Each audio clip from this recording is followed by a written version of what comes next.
Hi, I'm Mhairi and I'm taking you behind the future. Welcome back to Behind the Future. I'm joined by the fabulous Bella here today. Hi, Bella. Hi, thank you so much for having me. And how are you today? You well? I'm really good, thank you. Good. And tell us a little bit about yourself. I'm a Year 12 student at Maidstone Grammar School for Girls and I study media, business and psychology. Fantastic. And as far as I know, you want to get into digital marketing. Yes, definitely. So all of the different conversations we have on this podcast are very useful for you. 100%, they're really good, yeah. Good. Well, let's meet our guest for today. We have the wonderful Mhairi with us today. Hi, Mhairi. Hello. How are you doing today? Very good. How are you? Very good. Tell us a little bit about yourself. So I'm Mhairi and I'm a senior project manager and client delivery lead at ZeroLight. Lovely.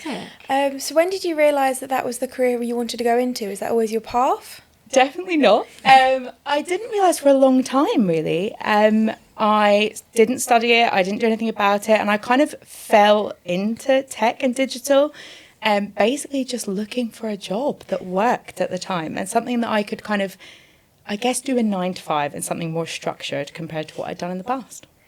So I feel like you did have something you were working towards when you left school. So tell us a bit about that. Yeah, I did. I was really into English at school and history, and I went through a whole phase of wanting to go to Oxford and do English, but I always wanted to be an actress. So I kind of went against everything and everyone and was like, I'm going to drama school. So I did, and I was there for 3 years, and it was amazing. But when I came out, I realised jobs are not all around you. It was a really, really tough road. And I think I just wanted a bit of stability, really. And kind of from leaving drama school to, I guess, starting in tech, I had every job under the sun. So I worked at like a chocolate shop. I worked in bars. I dabbled a little bit in digital. I did like some picking up the phones at a company that created nursery software. I did any job I could get, but the minute an audition came along, the job got ditched because then I had to do that and then I had to look for the next job. So I think as much as I loved acting and it was the best thing ever and I wouldn't change anything about it, you don't get jobs that often. And you get to a point, I guess, when you maybe mature a bit and you just want a career. Yeah. And I just decided that it was time to sort of hang that up for a minute and try something else. Yeah. Fair enough. A lot of transferable skills, though, I reckon. Absolutely. Especially like interviewing. Because you can blag your way through an interview. Yeah, you can just put on some other hat and get through it. And I guess like tips and tricks for like confidence as well. And just finding your way through situations that maybe aren't so comfortable. Yeah, there's definitely. And there's just a lot of moments where you need to mirror, especially, we'll go on to talk more about what you do, but working with clients where you need to mirror their pace, how they're expecting things to be, and actually to be someone that can naturally turn that on and to be able to show up how they need you to show up that day is a good thing. Yeah, and to read a room, I guess. Like sometimes I think one of the big things you're taught in drama school especially is things like auditions and things, to read a room and kind of know where you should take things. And I guess working with clients, you have to change that often to work with different people. So yeah, definitely transferable skills for sure. Yeah. Like telling facial expressions, seeing how someone's reacting to you, definitely I can see that how that can transfer into more careers. Definitely. And so drama school was in Scotland? Or? Yeah, in Scotland, so in Edinburgh. I did 3 years and I did some amazing things, like so stereotypical. I was in an Iron Brew advert. You can't get more Scottish than that. I got to go out to New York and work with like Stephen Sondheim and things like that. So I did some really, it was great. Like as I say, I wouldn't change any of it. It was wonderful. But out of, I guess, like my whole year group, probably like 2 or 3 are working professionally in acting now. Wow. Still, everyone else has gone down completely different paths. So I think it's just one of those careers that is a bit like being a footballer or something, I suppose. You're really lucky if you continue that through life. Yeah, it's only a lot of people. Small percentage, isn't it? Yeah, no, definitely. And so how did you get into what you're doing now? Like, what was your first full-time job when you decided I need to go and get a full-time job? Yeah, so I started looking and a company came up that was literally like a mile or 2 down the road from my house. And I was like, this is amazing. And it was a company called G-Forces, who are, they're now massive, but they were a big company in the area and loads of people seemed to work there and there was a lot of buzz about it. So I applied for an after sales, I can't even remember what it was called, like an advisory role. I had no idea what it meant. I just thought it had a salary for a year, it had 9 to 5, and it was really close to home. So I researched like crazy. And AI didn't really exist then, so you couldn't do it quickly. You had to read like a website cover to cover. And I did what I think now seems a bit crazy, but I found people who worked there. And again, LinkedIn wasn't massive then, so definitely LinkedIn these days. But I messaged them on like socials and was like, hi, I'm really sorry to reach out, but I'm coming for an interview where you work. Can you tell me anything about it? And that actually really went in my favour because I got a lot of really good information and kind of picked through what the job was. So I went for an interview, somehow blagged it, got the job, having no experience at all in automotive or digital or anything. And I started, and it was a real culture shock. Like when you've done acting and working in bars and stuff, and suddenly you're in this big corporate office and everyone's like suited and booted. And I got like told off because I was like inappropriately dressed because I was in like jeans and stuff. And now that's like normal. Yeah. But back then, no, you had to be like well dressed. So yeah, it was a real shock. And I drowned the first few weeks. Like I didn't know what I was doing, and it was really tricky. But something about it, I got really excited by. I got excited by being in this like corporate world, this world of people who were working really hard for like a combined goal as a business. And yeah, we kept going. I can imagine they are completely different though, environment-wise, like you said. Yeah. Big adjustments. Yeah, I was used to wearing like, dance clothes and stuff. Are you to more go to comfortable work. with like change and things? Did you kind of go into it?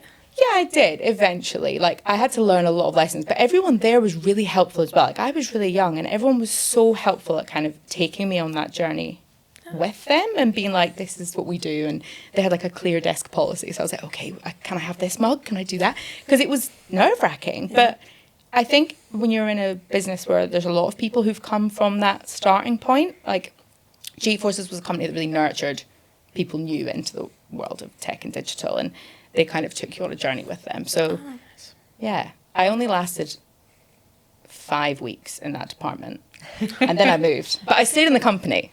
But I moved within the company because it just wasn't right for me at all. And was that because you noticed that, or your manager, or a bit of both? I think everyone. But there was a woman called Lauren who ran the customer services side of the business, and they were all upstairs and I was downstairs in this like developer-y little area, and she came down and was like, I think you might want to come and interview to come upstairs. And I was like, oh, okay. And that was where I kind of fell in love with it all. Like that was working with clients. That was customer facing. It was busy and fast paced, but it was exciting. Yeah. And yeah, I moved up there and then I stayed for 8 years. Wow, that's a long time, isn't it? Really got into that then, yeah. Yeah, it was great. And to tell us a bit more about what you were doing, and what was the first role? Obviously, after sales, can't really remember the full title. Yeah. What was that role, and what was the difference? So it was looking at the products that G-Force sold around after, so like tire servicing and like parts, and basically helping solve problems within the software. So like a really, really low level like development kind of role where you would go in and problem solve, and if the problem was big, you would pass it over to proper developers, and if it wasn't, you would maybe be able to unpick and solve the problems. And it was just very internal, and it just didn't give me the excitement that I wanted from a career. Whereas upstairs it was working with customers. You had your own set of accounts, and you obviously started with smaller ones and you built up over your time, and you would do everything for them daily. You'd help them navigate their journeys through building their websites. You would talk to them about any issues they had. You'd help them build new campaigns, just kind of, spreading yourself across a lot of different areas of the business, but you were the point between the customer and the business internally. Brilliant. And I guess that's the kind of thing that when you were at school, you probably didn't even know was a job. Absolutely not. No, not a clue. And I knew nothing about the world of tech or software or digital. Like none of my family worked in that field. Like it wasn't something I was even aware of.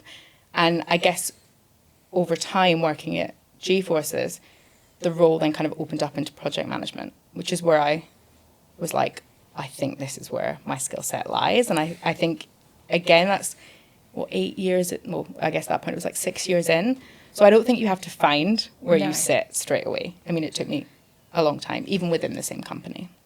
And did it matter that you weren't from a tech background? Like, did you feel like you were always trying to catch up, or was it actually just quite natural to learn as you go? I feel like I had to work hard to catch up and learn, because when you go into a business that's very tech and software heavy, you have some genius people around you, and you learn so much from those people. But sometimes you naturally have a bit of a complex, like, oh, I'm not as clever as these people. I don't know what they're talking about. And you'll hear them in stand-ups and things talking about all these terms, and you do feel like, oh my goodness.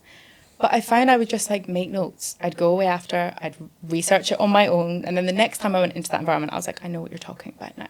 Yeah. But yeah, you definitely play catch up a little bit, I think. It's just about being a bit proactive of it, isn't it? It's like you realise you don't know something, you've got to go away and catch up on that. It's not like you have to go away and study everything to try and catch up. That's not what they're saying. It's as long as you can understand the job role, it's just trying to then just understand to a basic level, I guess. I guess school's the same, right? Not everything that you get taught in a classroom you're going to learn and understand straight away, but if you take it away and work on it yourself, you'll get there. Exactly. And I think the brilliant thing when you're then working with customers is you can translate it back into language that makes sense to them. Yeah. Because again, you don't want to baffle a customer with, I'm going to use all this big language and I'm going to say things that you don't understand, and then you're going to literally leave this call baffled. You need to make sure it makes sense back to them and that they can understand it, which actually is much easier to do when it's not your first language as well, as it were. I think that's why this world is great, because you have some people that don't want to be in front of the customer. They want to do all the really amazing, clever stuff in the background. And then you have the people that do want to do that, and they can translate that, as you say, and bring that forward. Exactly. Exactly. And what was it that you found that you loved about it? What skills were you using? So in project management, it's so much about being organised. And I am one of these people, like, if people have loads of tabs open, it gives me like palpitations. Like, I'm very organised. I'm very like strict on my timing. And I really like getting to a result. You know, seeing something come in, put it through that delivery process, seeing it going out, and then seeing the results for the client afterwards. And I think, that's where project management for me was just a really nice path. And also maybe with the acting side of things as well, you're kind of the glue that holds all the different departments together to get the client their deliverable. So I think for me, it was nice working with a real big range of people internally to help pull everything together. Definitely. Oh, that sounds nice, yeah. Yeah. Do you like a bit of project management, organisation? Yeah, to an extent. Yeah, I do like staying organised and everything.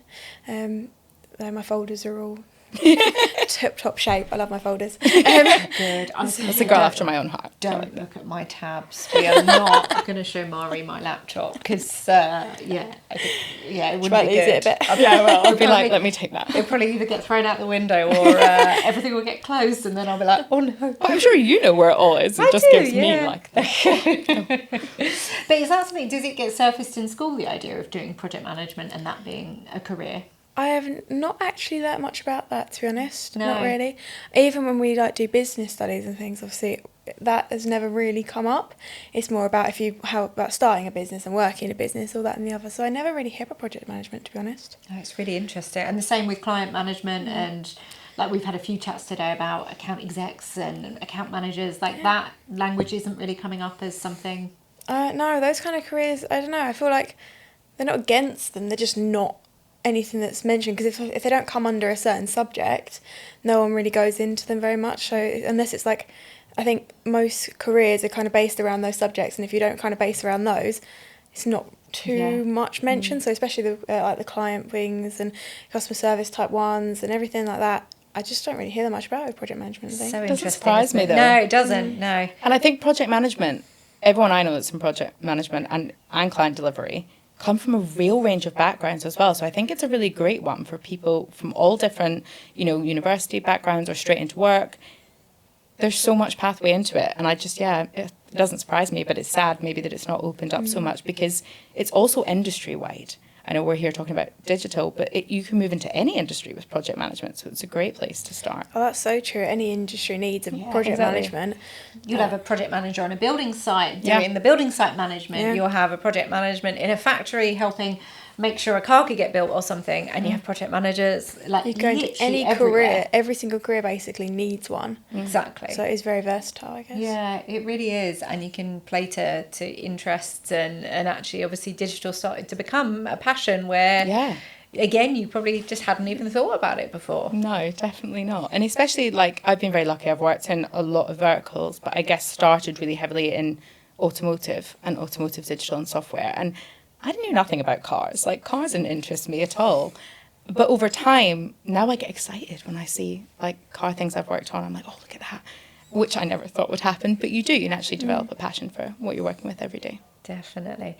And so at G-Forces, the project management was more around, was it building websites, or was it around the software, or a bit of both? Yeah, so it was taking like new customers and the products that they'd bought from G-Forces and getting them through that product pipeline into fruition. So G-Forces had a really strong product suite, so you would roughly know how long everything was going to take. It was probably the best introduction to project management because it was really structured.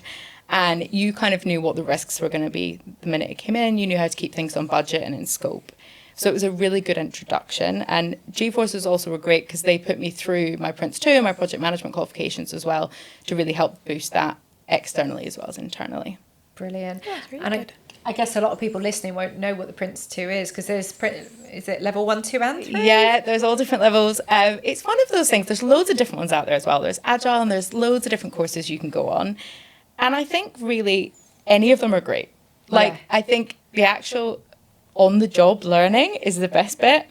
But I think they're a good way of you getting that kind of foundation in, you know, you do a big on course online or in person you study for weeks beforehand, then you do maybe a few intensive days of the course, and then you do an exam at the end.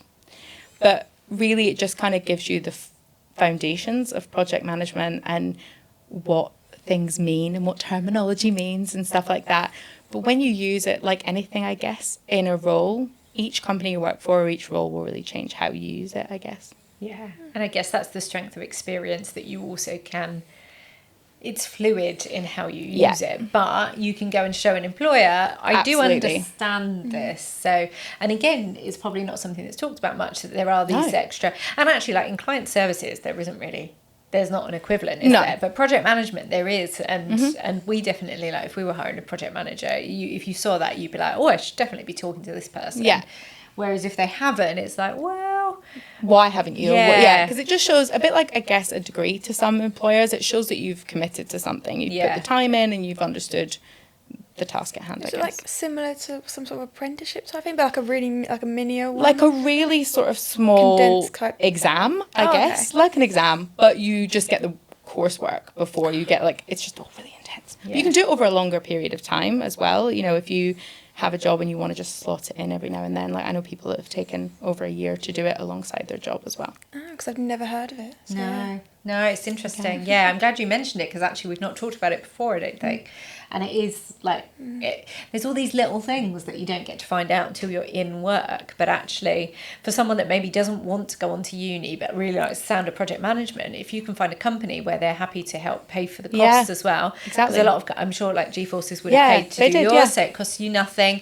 There's often a clause whereby if you leave like a week after having done this training, they're going to be like, you're going to need to pay for that, because that's not cool. But normally it's like 6 months or a year or something, which is fair enough. And I think a lot of companies are, if you find, you know, the right company, as you say, maybe as an alternative to uni, they are normally willing to do these things and help you train as you go, because it benefits them as well at the end of the day. Definitely.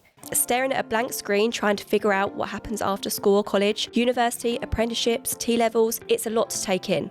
But what if you could speak directly to the people who are actually hiring? NAS Events brings you events like the National Apprenticeship Show, London School and College Leavers Show, and many more.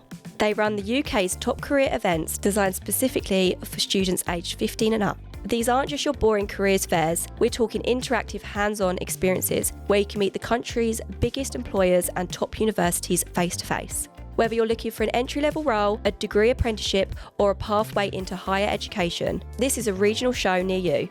From London and Bristol to Scotland and Newcastle. The best part, it's completely free to attend. Don't just scroll through job descriptions, come and try out new skills, get expert advice, and find career paths that actually fit you. Ready to take the next step? Head over to nasevents.co.uk to find the nearest event and register for your free place today. So you're at G-Forces, you're there for 8 years. Yeah. A long time now. And you were managing clients. Did you ever managing people at all in the team? No. So there was always an account manager who had accounts, and then normally you would have 1 or 2 account managers that you then looked after their accounts at that next level down. So at G-Forces, not so much touching on the commercial or sales side, more just helping that daily relationship with that customer, project management wise, getting their projects from start to finish. But yeah, 8 years. Yeah, it's a long time. And then what drove you to leave and what came next? So I had 2 children. So I was kind of at the point where I was like, well, my life is where it's like, I know where I'm at. I know where I'm living. I know what's happening. What do I want to do?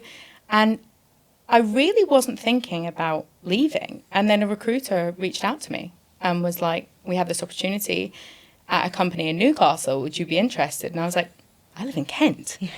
And they were like, oh, no, it's remote. And I guess coming off the back of COVID, I got really used to working from home. Like before that, G-Forces was this big office, and it was really social and really buzzy. And you might get to work at 7, you might not leave till 9 because you're just engrossed with everyone. You're having a great time. It was a really social, fun place to work. But COVID obviously changed that a lot. You then were working at home. So yeah, the idea of a remote job didn't really scare me. I was curious more than anything. And yeah, they were like, do you want an interview next week? So I was sure. Did it all on Zoom. My second interview, the interviewer I couldn't see. They thought I could see them and I couldn't, but I didn't have it in me to say, I can't see you. So I just pretended that I could see them the whole time. So that was fun. And then they offered me the job, and I just thought, why not? Like, why not take a bit of a risk? And I'd been there 8 years, and ZeroLight was a really similar ethos to G-Forces in the sense that they started as a smaller business and they'd grown. You know, ZeroLight was a gaming company originally. They made racing games, race car games. Okay. And they kind of transitioned then into making, 3D visualization tools for, at that point, big OEMs. So like Jaguar Land Rover was their first big contract. And that excited me. I liked the idea of being part of something small and new again. Because at the point I left G-Forces, it was getting big. They'd just been bought by a bigger company. They were about to go even bigger. And I'd kind of had my time there. I had a great time there, but I'd done it. And I was excited by going to a small company again, to a start-up, to something that I think I could make a difference. So yeah, I took the leap. Love that. And you'd not met them in person. That was all done virtually. All done virtually. And they said, when they offered me the job, they were like, if you want to take the job, once you've obviously worked your notice, you'll come up to Newcastle for a week and meet everyone. And I was like, okay, sure. Amazing. Why not?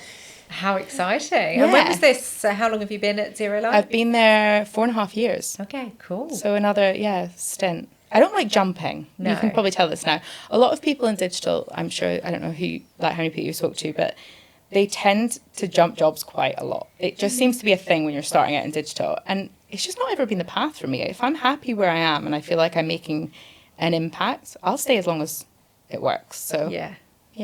No, that's good. Seems like a good risk to take. Yeah, it was. It worked out really well. But yeah, nerve-wracking meeting a company you've never met in person, but you've left your really secure job to go and work for them. Yeah. So, and I assume you were day one up there, you were like, okay, this feels good. Yeah, definitely. Yeah, so it just felt exciting, I would say. Like I think culturally, they were a really exciting business. So ZeroLight have some really cool things like it's full flexi working. You can have 2 hours off for lunch if you want it. It doesn't matter. You can, there's a gym in the office. There's like loads of snacks. They're like snack obsessed. And it was just really nice and really friendly and really relaxed as well. Like I walked in on day one coming from quite a corporate-y G-Force background. So I had another wardrobe disaster. Like when I started at G-Forces, I went in like heels and like suited effectively, and everyone was in hoodies and jeans. And I was like, oh God, I've really, really not thought this through. So I went shopping in Newcastle that night and like Bless dumped you. out my wardrobe. But I think it was the first time I suppose I really experienced like more of a digital, it was really, it's quite an agency feel when you walk in there. It doesn't feel so big corporate-y. Yeah. So yeah, I fell in love with it really quickly, and that was kind of it, and I just knew it was going to work. How often do you get up to Newcastle? So I go every 3 months, because I'm not the only remote worker. There's just to clarify, there's quite a lot. So there's a core team that work from the Newcastle office, and then there's a bunch of people all over the UK that work remotely. So every 3 months, we all go to the office for 5 days and spend 5 days doing a collaboration week. So we'll workshop things together, we'll get in a room, we'll learn about other people's skills and new products and things like that. So it's really nice. So I'm going up there in 2 weeks' time. So yeah, we go up every 3 months. Nice. That's nice to look forward to. It's really nice. That's good, because then at least you can still see people and get to like meet people that join. So otherwise, if you're remote and like new people join and things, you never get to meet them if you're not in the office. Yeah, if you're not working on a project directly with someone, because I'm probably on video calls from 7 a.m. to 7 p.m, but if you don't work directly with someone, as you say, and they start and they're new and maybe they work in a different team, you go up there and you're like, oh, hello. Yeah. Or you realise people are taller than you expect. Yeah. Or, you get that kind of fatigue of video calls. But yeah, it's really nice going up there and spending time having like, what do they call them, like water cooler conversations, like those kind of little chats that you don't necessarily have over Teams calls. And the nice giggles you get in the Yeah, office. Like, for sure. That especially, I mean, already with what you've said, it sounds like they've got that lovely culture, and Really actually nice. you can feel it when you're somewhere, and you can't feel it as well through video calls. You get a bit of it, and it's lovely, and you can tell that they're nice people, and when they ask how you are, they genuinely ask how you are. But it's that when you're in the office, and obviously our office today is very quiet because we're filming the podcast, but like the days when it's busy in here, it's just buzzing. And It's really nice. it's lovely. It's nice. And you learn from Seems people. really lovely here. Yeah, you do. You learn from those around you. You soak it up, especially when you're earlier in your career. We were talking about that earlier, weren't we? How important it is to be around people. And that's why I was glad I started in that atmosphere. I started my digital and tech career in a really busy office environment. Yeah. And now I think I've learned the tools to take that into my sort of remote working, which is very different. But then, I get my little doses of mad weeks when I get to go that's up there, or when I go abroad to visit clients as well. I get that kind of interaction time. Nice. Because you got to learn in person then with everyone, and then once you've kind of got those skills, it's like, okay, I now feel like enough, and I feel confident enough to then move on and do a different path, because obviously remote is on your own, so it's good that you've got those skills. That's definitely good. I think office environments are really important, because especially if people come to interview in an office environment, if it's not somewhere where you want to work, it will put the interviewee off just as much. Yeah, for sure. Yeah. And that's why I was saying about the culture being so important to me, because it's so nice. And I think as well, it's opened up the idea that you don't all have to live in London to work in this industry, or you don't have to be within 5 minutes of the office. And for me as well, it gives me work-life balance, because I can do the school run. And then my clients that are in LA, they don't come online till 5 p.m. So I can then do a call with them in the evening, and that works really well for me because I've taken that time out during the day, for example. So it works really well, but it is definitely a learning curve changing to that remote working versus based in an office. Definitely. How often do you get to travel? So, well, not so much at the moment, because a few of the places I've normally travel, like Saudi Arabia, I can't travel there at the moment. But last year I did LA and Detroit, which was really fun to see. We work with a company called Slate, who are a really amazing new customizable truck backed by Amazon out in the States. So we got to go out and visit them in person and see the actual truck in person, which when you're working with something on a screen all the time, it's really nice to try and see it in person sometimes. So yeah, not as much, because I think that's changed as well. Yeah. Like, you do so many calls and things. They're like, we don't really need you to come here. Yeah. But we try. The sales side of our business are always traveling. Yeah. And I just try and jump in when I can. And your project management is is that from a product perspective, or how does it work? Yeah, so we build 3D visualization sort of tools, and effectively like a digital twin. So it could be automotive, so it could be a car, or it could be architectural, like a house or a trainer. Anything that you can customize and visualize, we basically build that. And then we build maybe the configurator, where you would go online and choose every variation under the sun. Like the Slate car I was just talking about, it's like the world's most configurable car. So there's a lot to that.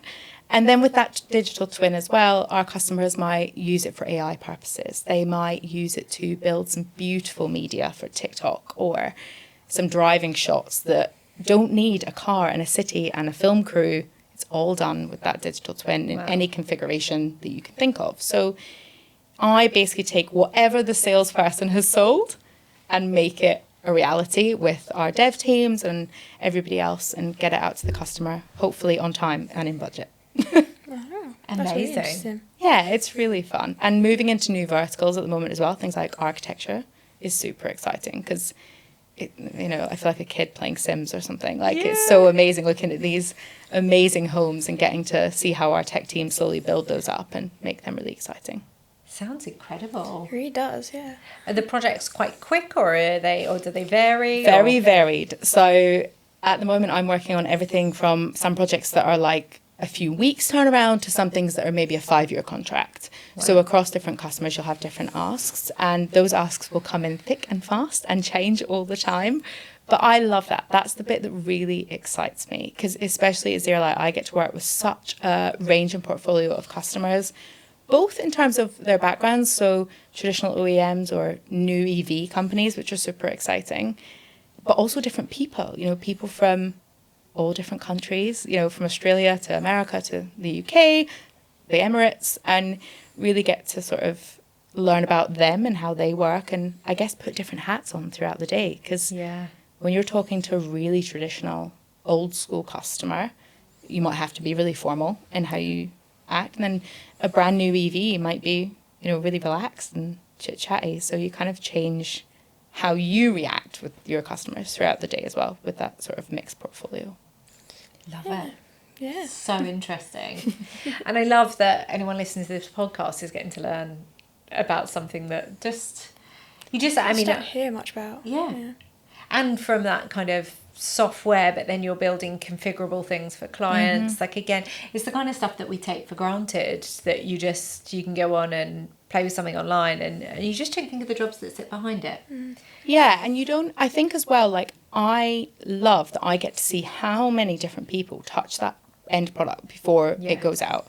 And also working with the client, I get to see all the teams on their side that are delivering that product too. So I sit in a really lucky place between the two, where I get to really focus on the client's goals and the client's wants, but also our business's product and the commercial team's aspiration and retention and those kind of things. Because the client lead part of my job is making sure that our customers stay with us, that they continue to grow, that they continue to get great results from our products, that they're, giving them what they need, and also to look at what else we can do to help them. And we get crazy requests. Like, you get things like, oh, can you make this, this, this, and this for this event I have next week? And you're like, I don't know. Let me go and ask someone else. And then someone goes, yeah. And you're like, yes. And it's always changing. So it's great. I was going to say, it must be so weird, like what you're doing this week is going to be completely different to what you'll be doing in a few months' time. Yeah. You find it's very, very different projects constantly. Yeah, you don't know what's going to come in. I mean, you might hear the sales guys chatting about something, but until it kind of lands on that delivery desk and I'll look at it and decide who the resources are going to be, who's going to work on it, you have no idea what's next. And that's also a really lovely thing about working with ZeroLight company size-wise, because we work with a lot of other companies and partners to create what we create, but the core company is like 55 people. It's a small business, so achieving what we achieve at that size is so exciting. And you are everyone is such a core part of that, because you have to be, because everyone has to get involved with everything. And that does mean all different things week to week, and morning till night, because time zones are always fun. I can imagine anyone that works in international business, it's mad. It is absolutely mad. Yeah, you're suddenly like, oh, I was in my pajamas a minute ago. Quickly make yourself look alive, jump on a call, and then go back to your pajamas. And remember as well, it's like good afternoon, good evening. Like, trying to remember, where are they? What are they doing? So. Is AI shaping your products, changing massively, things? Yeah, huge. Yeah, it's really exciting. I mean, I find it really exciting. It's taking things that took a really long time, and the base of them getting done so much quicker. You still need the human. Yeah. You still need the vehicle artist, the environment artist, going through and really making that, if a car is driving through New York, making it really New York. But that first fundamental building block, AI just takes weeks off. And I think if it's used in the right way, it's shaping digital beautifully. I mean, there's nothing worse than getting an email from someone that's clearly been written with AI. But other than that, no, I think it's great. And it's really changing ZeroLight and what we do. And we're really branching into AI-based products as well, because customers want them, clients want them. They want ways of making things more exciting, quicker, more fun for their customers. So yeah, we're really branching into it. Nice. And is it helping you in your day-to-day role?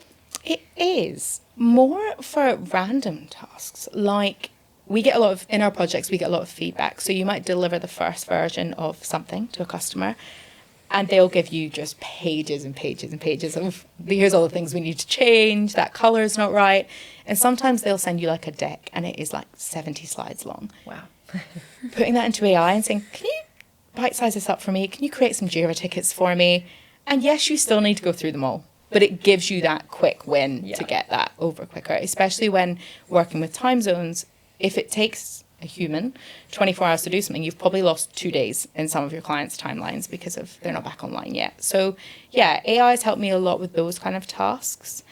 And also sometimes presentations and things, making them look a bit nicer, zhuzhing them up a little bit without having to annoy a designer to help you out.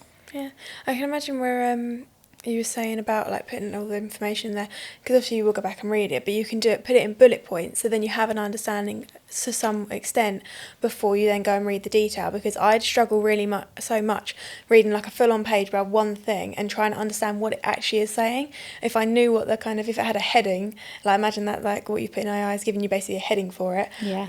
You can just comprehend it a lot easier because you know what you're looking for. If it doesn't say what you actually want to change till paragraph 2, like you're going to struggle then. So yeah, and it can be overwhelming as well. You know, if you've had a busy day and then that comes in, sometimes you're like, oh, I don't know if I have the brain capacity for this right now. But as you say, it kind of chunks it up for you and maybe makes it a bit more bite-sized and easier to push forward. Definitely, I do look forward to just seeing how it develops further, and I think it's a real human skill to use AI though. Like we've got to not look at it as just technology. We've got to look at how should humans be using this to make sure we don't lose the essence of ourselves. And you can use it badly. You know, if your prompt and things is not perfect, it can go wrong really quickly and it can feed you the wrong information. So as I say, it definitely needs the humans behind it. But I think it's exciting as to how it's changing the, you know, software and tech and digital landscape for sure. Being a non-project manager that's got some good organisation skills, but not a project manager. I had, actually, Amy, who works with us on the podcast, we had to do a Gantt chart for a tender that we were going for. And we tried to make this thing in Excel. I say, wait, she'd done all the hard work on it. But we were like, oh, I'm sure there's a way to make it look nicer. Went over to Miro, and Miro in their tool has now got their AI assistant, and just said, could you turn this into something that looks better? And just in seconds, something that could have taken hours or might have needed a designer, boom, you've got it there. Yeah. And it's things like that where you're like, that's just, because that's not a good use of a designer trying to make something that actually is just a functional thing for a client or for a tender or whatever. That's not a good use of a designer's time. Like a designer should be making it beautiful, like your creative artists that are doing things. But just incredible that just a little prompt and a couple of minutes and you're there. Project management, we use what I use a thing called Smart Sheets, which is like a live project management tool for customers. And quite often the customer will be like, there's too much information, I can't take this in. I can just pop that in AI and go make a shrunken down version of this timeline and make it like look colourful and more interactive, and that works really quick and easy for the job that's needed. Yeah. And actually would have been a really bad use of your time to remake something you've already got in a kind of, I'm going to say dumbed down version, but like a cleaner version for the client that's easier for them to understand. Yes, that's lovely that they've got that, but if that had taken 2 or 3 hours of your time, like not a good use. Yeah. But actually AI, and it's good because you don't have to send off what AI is just giving you straight away. No. Because then obviously it means you could just spend like maybe half an hour just reading through, double checking how how you want it to sound, because then it doesn't have to sound like completely basic, but so you can have your own touch into it, and it saves so much time. It's so much more efficient sometimes. Definitely. No, it's really good. So what next? What's on the horizon? I don't know. I think I'm loving my time at ZeroLight. I feel like we are going through a real big moment as a company as well. As I say, AI is a really exciting thing, moving into lots of new verticals and really just pushing the technology forward. And I think for me, I feel like I get to be such an integral part of that. And the best thing I love is building relationships with customers. And I get to do that in abundance. And I think just continuing to grow that and grow the business, obviously. and keep doing that, and hopefully some more travel and things open up a little bit. Yeah. But yeah, no, I think at the moment that's working really well for me, and I'm really enjoying that client lead side of it as well, where I'm starting to also branch into helping the commercial team with the retention piece and new opportunities, and looking at how we can make that delivery journey quicker, more efficient, better. Yeah. Because ultimately that's what we're all there for. And yeah, that's the plan. We're going to have to maybe get you guys involved, because we're coming to Newcastle with one of our live in-person events. Exciting. We've got 900 students joining us at the university. So Oh, well, yeah. that's one to... definitely. Maybe we'll try and make it one of your My little collaboration weeks. I'll just collaboration pop up weeks, there. Any yeah. excuse. I love Newcastle. It's really like, it's a nice little change. A vibrant city, isn't it? It is, and it's such a home of tech and digital, which I did not know until I worked there. And our CEO actually has just done, he does a lot of talks in Newcastle as well about like how it's like the home of a lot of gaming as well. Like they used to make games, and there's a lot of big game companies and things started up there. So yeah, it's a real hub of activity, which again, I think especially in the south of England, you think you need to be in London, and it's just not true. And yeah, it's an exciting place to be. Amazing. Just a quick note from me. We'd love you to hit the subscribe button. This helps us more than you might realise when it comes to growing this podcast, ensuring we can bring you the best guests possible. Thank you. Back to the episode. And so if you could wind back and speak to 16, 17-year-old Mhairi, what do you think it would have been great that she knew that you now know, but just that information wasn't available to you at the time? I think probably the understanding that the decision that you make at that age doesn't have to be forever. Because I really struggled. I knew I wanted to go to drama school. Like, I knew it. But I remember my parents being like, well, is that a career? You know, you could do something really clever. Yeah. And I got good grades in school. And I think they would never say I wasted them. But I think in their head it was like, you could do something really good at university. And my brothers did like law and history and stuff. So they were like, come on. And I think I really pondered it, and I really struggled with that decision of what do I do? Do I take a gap year? Do I go to drama school? And I think just taking that pressure off myself and realising that it doesn't really matter in a way, because you have your whole life to choose your career. And yes, there are so many building blocks, but if you flip change at some point, that's okay. Like, that's absolutely fine. And as you say, school didn't teach me about the job I'm in now. They didn't give me that kind of information. It was really traditional roles that my school kind of promoted. So yeah, I think just giving myself some grace and not being so scared about a decision, and it's not a forever decision. I think that's not spoken about as much. I don't really hear, as people try and say it, but especially schools and things, I never hear the fact that like it's okay if you're not sure. It's more, but no, it's a what do you want to do? You need to make sure you get on that path straight away. And it's never really a, okay, let's stop for a minute. What are you interested in right now? And it's okay if it can change. It's never really something that's spoken about that much, when it should be, because you can so easily change. And everyone that I've spoken to, especially today, no one's got like done the same path they started with, and I'd never even realised that was such a common thing. And I think that's really useful. And I think as well, like probably knowing that uni, drama school in my form, also just taught me about me. Like, forget what I learned during the day. You know, it taught me to like get a waitressing job, to have money to go out and be social, and to make friends from all different backgrounds, and to kind of just decide who I was as a person. And I think sometimes it's like, you know, you're going to go to university, you're going to learn all this, and you're also there, you're there to find out who you are. And that's also okay and very valuable. So yeah, I think everyone should be taught a bit more maybe at 16, 17 to just slow a little bit and take your time. Breaths, and don't, it's okay. You don't have to have your whole life figured out. Because I definitely did not. Like, living in Edinburgh and doing acting, I did not think I'd be where I am now at all. Yeah, you've got to go with the flow a bit, see what happens, see what you're enjoying. Mm-hmm. Like, until you've tried something, how can you know? Exactly. And I think, like, we could sit here and we could say, oh, school's getting it wrong and it's the curriculum. And oh my word, there's ways to improve it. There is a curriculum reform going on at the moment, due out in 2028, I think. Like, there's things are changing, but actually for school to surface all of the possible jobs is impossible. It's not possible. But I think it comes back to industry, and it comes back to people like ourselves sitting here today.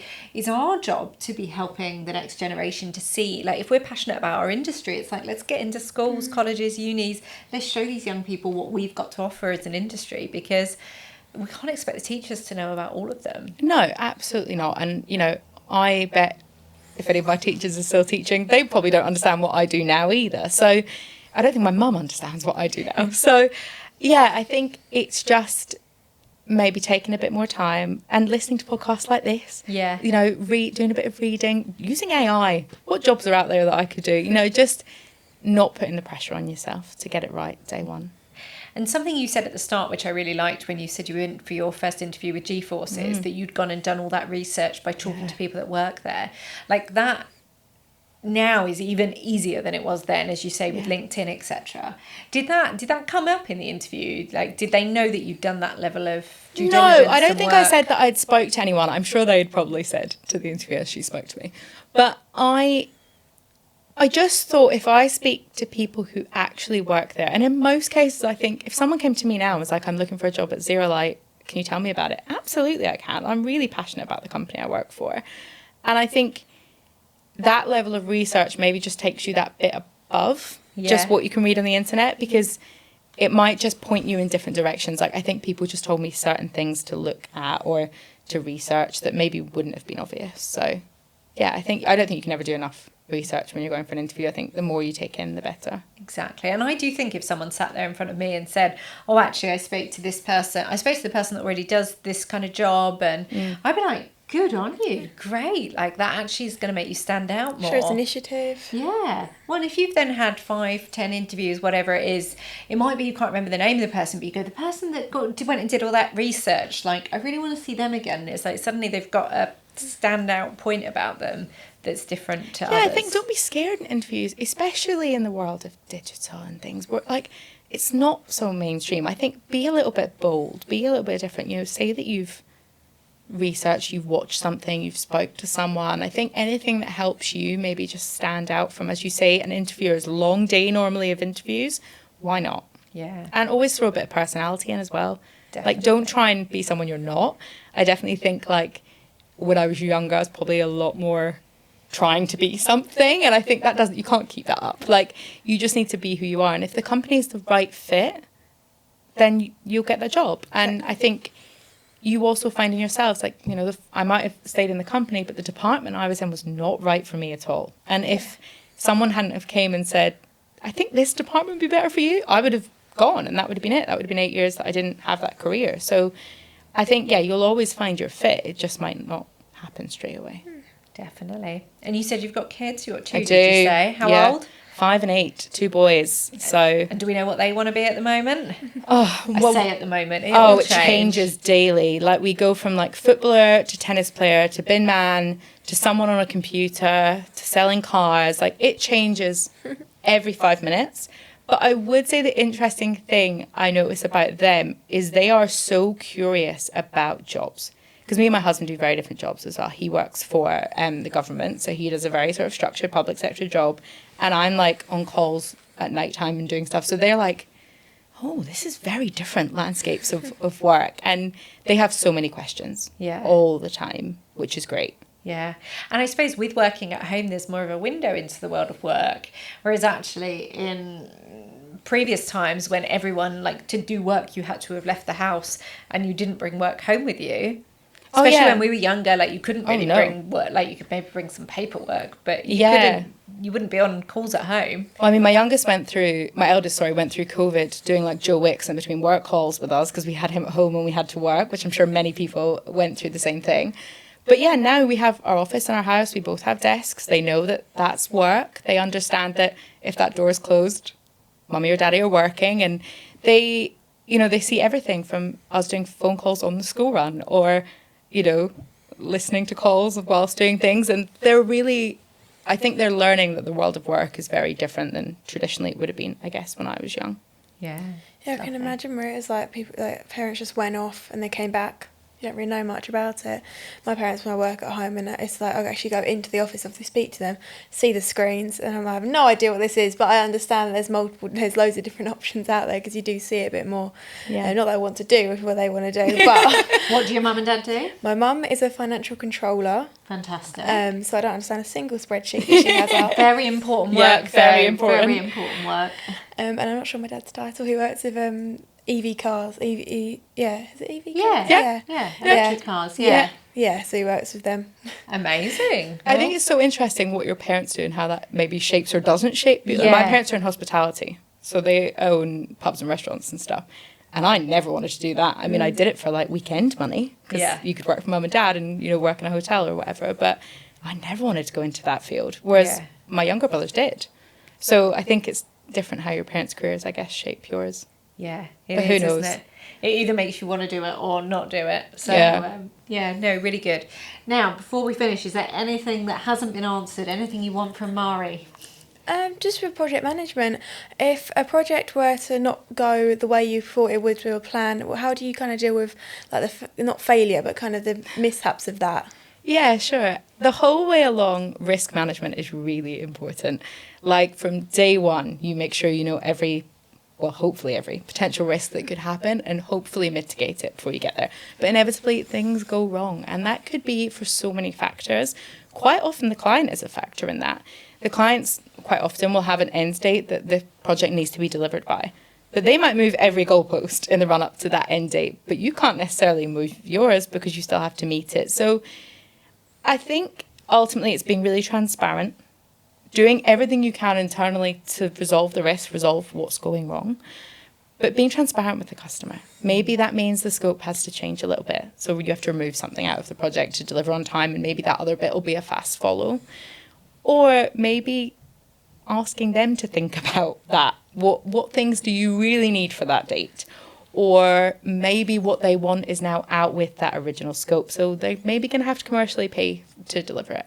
So it's just always being transparent and hopefully seeing the risks before they turn into disasters. It's just that honesty and just being open to change, definitely. Yeah, It's a change management is the big factor. biggest thing, for sure. And with people as well. So project manager, you're working with a lot of different people.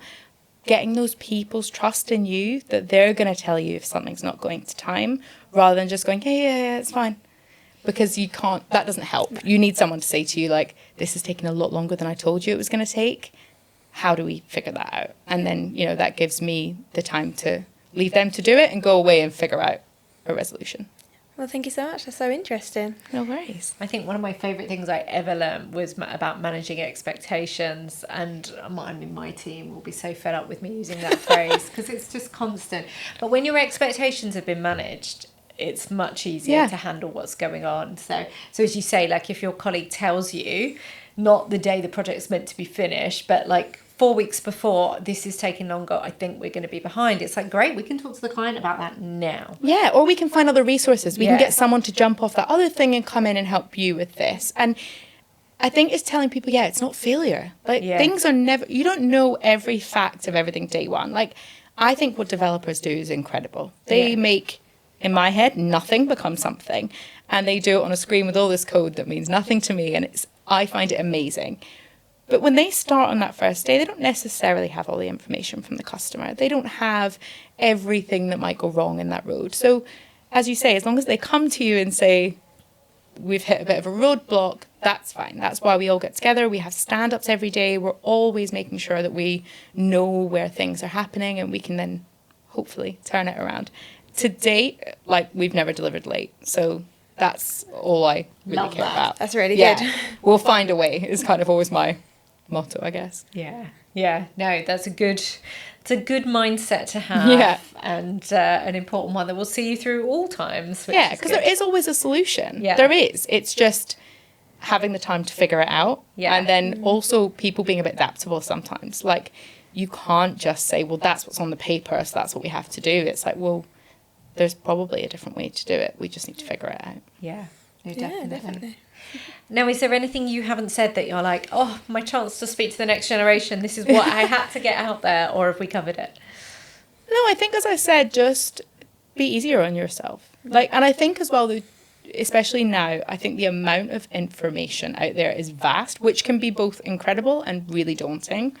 So I think just take it in and just don't be hard on yourself, I guess. And research, like work hard in research, like always take what you're interested in and just keep rabbit holing down it. Like follow people as well. LinkedIn is a great one. Yeah. People post constantly about what they're up to, and that can then take you somewhere else. And even now in my career, I'm always learning. Like that's the exciting part, like continuing to learn about things, and things are always changing, like AI. Yes. There's always more to learn.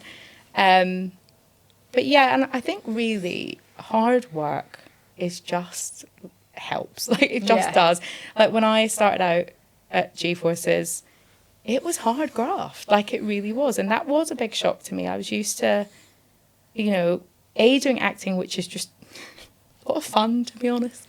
But also, working jobs where I had a set finish time and things like that. Whereas when I started at G-Forces, like I had to learn. So I had to work whatever it meant to get the job done. And I think hard work always kind of pays off. People appreciate it as well. And don't be scared to ask questions. Always ask questions. There's no bad questions, I don't think. Well, that's lovely. Thank you. No worries. Brilliant. That has been fabulous. Thank you so, so much. No worries. Thank you. Lovely to meet you. Really good to learn all about your story and to learn more about project management. Because again, I'm not sure we've done much of a deep dive on project management before. So really, really good. And Bella, you've been brilliant. Thank you so much for having me. It was so interesting to hear all about it. Genuinely, I never hear about project management. So yeah. Well, there you go. Maybe we have a budding project manager. You never know. And maybe if you want a bit of work experience. I know. Extra work experience. So you said you have clean folders. That's all I need. Yeah. It's a great starting point. Love that. There we go.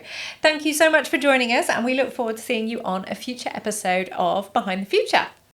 That concludes another brilliant episode of Behind the Future. Thank you so much for listening. You can listen back to other episodes on YouTube or your podcast platform of choice. Make sure you hit the subscribe button, as that will help us to grow this podcast, ensuring we can get the best guests on here for you to learn from. You can also follow us on socials, linked in the show notes for exclusive content. See you on the next episode.